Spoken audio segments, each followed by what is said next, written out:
Samantala, binisita Maxima ng the Netherlands ang mga maliliit na negosyante sa Cavite. Ito'y bilang bahagi ng kanyang tungkulin bilang UN Special Advocate for Inclusive Financial for Development. May ulat si George Bandola para reportage. George?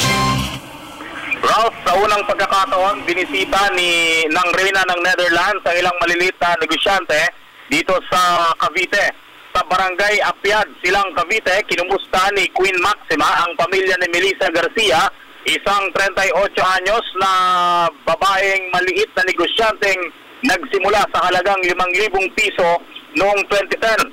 Sa halagang 5,000 piso ay 6 na mga pinya itong si Melissa kasama ng kanyang asawa at ng 5 anak.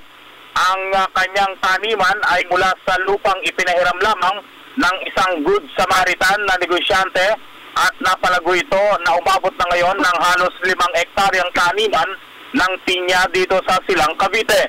Ayon dito kay Melissa Garcia, sa kanyang pakikipagkwentuhan kay Queen Maxima ay masaya itong inihayag ang mga pautang mula sa isang pribadong sektor na di umano'y tumutulong sa mga maliliit na negosyanteng tulad niya at sa mga maliliit na kababayan nating nagnanais na magkaroon ng maliit na negosyo sa sektor ng agrikultura.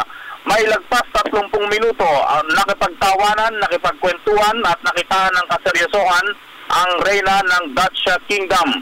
Sunod na binisita ng Reyna ang isang pawn shop, isang maliit na bangkong nagkakaloob ng pautang sa mga maliliit na negosyante base na rin sa ginawang rekomendasyon ng Bangko Sentral ng Pilipinas kung saan ito ang lead agency na nagsagawa ng pagtutur kay Queen Maxima bilang representante ng United Nations Special Advocate for Inclusive Finance for Development.